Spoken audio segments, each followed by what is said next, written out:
I mean, Ryabkov, the Deputy Foreign Minister, Sergei Ryabkov, when he met Tony Blinken the other day in Geneva, in Switzerland last week, he said again they had no intention of invading Ukraine. So the only people, and by the way, the Ukrainians themselves keep saying that they don't think Russia's going to invade them. I mean, the Foreign Minister Dmitry Kuleba today, actually only about 2 hours ago, said that Russia didn't have enough troops on the border to mount an invasion, that whatever they have there, you said 100,000 at the outset, that's what the American intelligence services say, but we don't know for sure. But whatever is there, the Ukraine's own foreign minister said 2 hours ago it's not enough to invade Ukraine at the moment. But so he didn't discount but he's not discounting an invasion, though. No, he's not discounting, but he's saying there's not enough soldiers there at the moment to do it. Whereas if you turn on CNN, or you read the New York Times, or you read the Guardian, they're telling you that the invasion is imminent. That's what I'm saying. Well, I mean, a lot of the analysis I've read has said the invasion could happen at any time or not at all, because something's being played out here. And it's surprising in Russia that isn't being reported on more. Well, it is being reported on. What's being reported on is the American claims are being reported on. So, for example, if the New York Times, quoting an anonymous source, which is what they always do, we all remember that from the Trump thing as well, their style of reporting is totally different from the way our newspapers report, you know? And basically, if the New York Times anonymous source says that Russia is going to invade Ukraine, the Russian newspapers will report that, but they will attribute it to the New York Times, if you know what I mean. They won't attribute it to Russian sources, for example, because nobody's saying that here is what I'm trying to get across. And, you know, I mean, there's just no, I'm in Moscow right now. I'm in the city centre. I'm near Belaruski Vokzal. I'm actually across from an Irish pub called Paddy's, believe it or not. And nobody here is talking about a war in Ukraine. That's just the reality. People I know, friends, colleagues, acquaintances, nobody's particularly worried about it. Some people have mentioned that they've heard stories about their second cousin's brother-in-law, you know, for example, being sent to Rostov-on-Don for 2 months, but that's about it.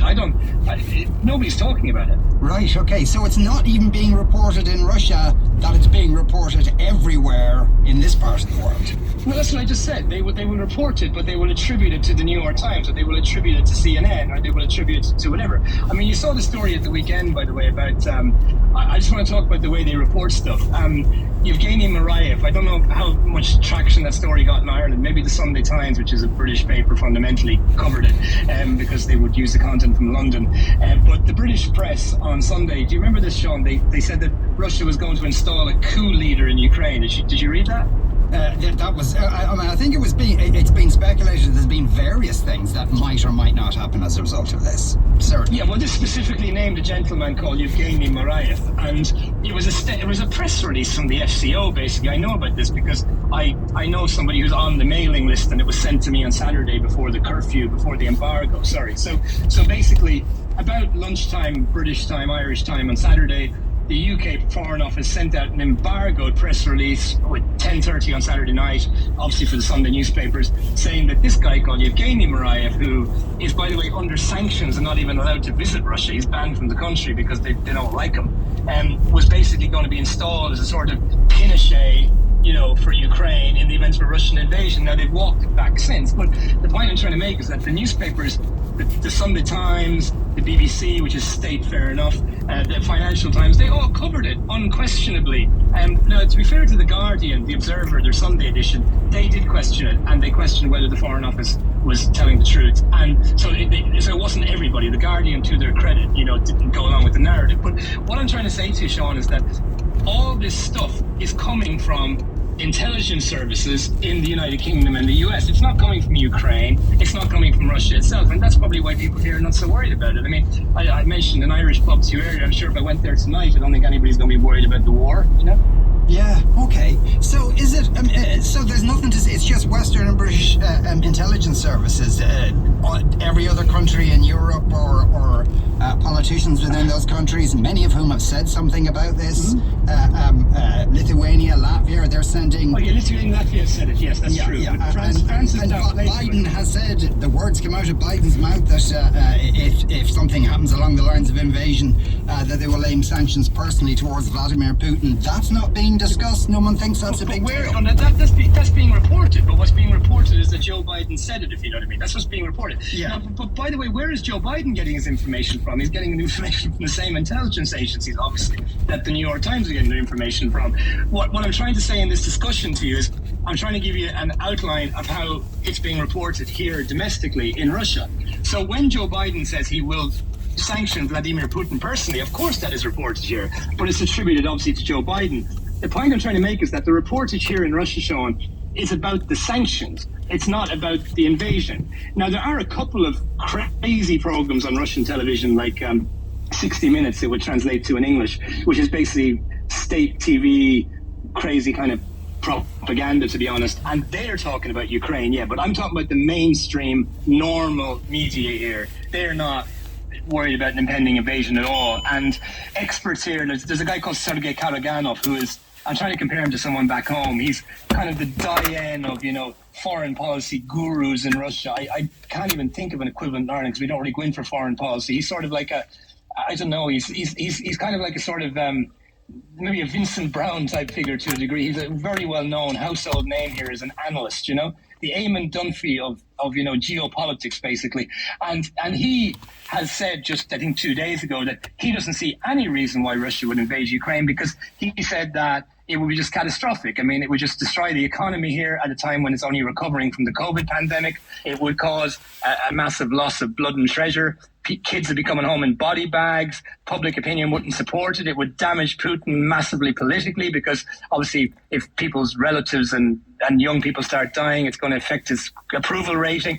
So he doesn't see any reason for it at all. The point I'm trying to make to you, Sean, is that there are no significant people in this country. There are no significant pundits or politicians who are talking about an invasion. That's the thing that's going on here. Yeah, but there is something, or is there? There's nothing going on in relation to Ukraine then? There's no tension around there is something. There is something going on. There's no doubt about it. There is a troop buildup. Now, whether it's 100,000 or not, I don't know. There is definitely a troop buildup near Ukraine. There's no doubt about that. Now, but this all happened before, Sean. This happened last April as well. Listeners are welcome to Google it. There was the very same. It wasn't quite as much a frenzy as it is now, but there was talk of an impending invasion last April as well, and eventually the troops went back to their barracks. There's been talk about it at various points since 2015. I remember 2018 was a particular year. I think there was a lot of speculation about an impending invasion. Look, obviously because I work for a Russian media company, some people, he's downplaying it because he works for the Russians. Like, I'm telling you the truth here, and anybody's welcome to check it out. There is no mass panic here in this country. I'm not saying there will not be an invasion. There could be an invasion, Sean. So please, I'm not trying to say, don't worry about it. I'm just saying that there's no panic about it here. And if there were an invasion, Sean, if it was launched in a surprise way in, say, tomorrow or in 3 weeks' time, people here would be stunned because they're not being prepared for it at all. It's not like, for example, as I said at the outset, at the top of the segment, back in 2003, we all remember the weapons of mass destruction and various debates about invading Iraq and Alistair Campbell and all these people being all over the media. That's not happening here. So what I'm trying to say is that the Kremlin or the Russian military is definitely not trying to prepare people for an impending war. That's the point I'm trying to make. Now, to answer your question again more carefully, what are the troops doing at the border then? Well, that's a great question. I mean, perhaps they're there, to sort of saber rattle in order. I'll give you a reason why I would say that as you can see, Blinken met with Ryabkov in Geneva last week. For example, Macron is offering to host a meeting between Putin and Zelensky directly in Paris. Perhaps it's the presence of the troops on the border is being used by Moscow to exercise minds in the West about putting a stop to the conflict in Ukraine once and for all. Because don't forget that Joe Biden is a lame duck probably after this autumn, and that would mean you can do nothing in American politics for the next 2 years after the midterms. And also take the point that Germany has a new chancellor now, Olaf Scholz, and Putin himself has an election coming up in 2 years' time, and he may want to stand down. We don't know what his plans are. Likely he'll stay on, in my opinion, but that's not 100%. So that could be a lot of it. It could be just trying to exercise minds. Now, they could invade, of course. I'm not saying they won't. I'm just telling you what it's like here on the ground. Yeah, but it does seem to be about the position of Ukraine and where Ukraine goes, whether it turns towards the West or it turns towards Russia, whether it joins NATO, those kinds of issues. I think most analysis, certainly in this part of the world, seems to be that it's all in relation to that. I think it's about that, but I think there's more complex issues at play too. I think there's stuff that would be very difficult to get into in a short segment like this about the arming of Ukraine. There's stuff about drones they've imported from Turkey. The fact is that, as you know, Sean, and most of your listeners will know, there's a semi-frozen conflict going on in the Donbass between pro-Russian separatists and the Kiev government since 2014. The Donbass is an industrial region of southeast Ukraine. Some people in Ireland would know it because of the football team Shakhtar Donetsk, for example. They come from there. They play in the Champions League sometimes, less so in recent years. And and the point is that there was a agreement made in 2015. 2014 and 2015, known as the Minsk agreements, and they were brokered by François Hollande, if you remember him, in France, and Angela Merkel, who was chancellor until a few weeks ago.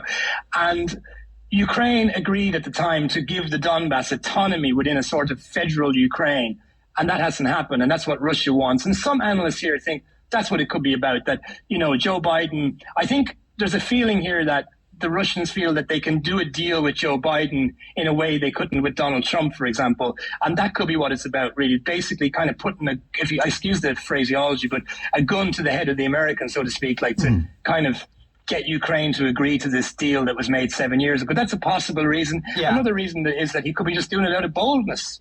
Yes. What would be the feeling among Russian people towards Ukraine? If, say, a peaceful annexation of Ukraine was possible, would they be in favour of that? I'll put it in local terms, Sean, for the benefit of Irish listeners who wouldn't maybe be fully up on Russia or Ukraine.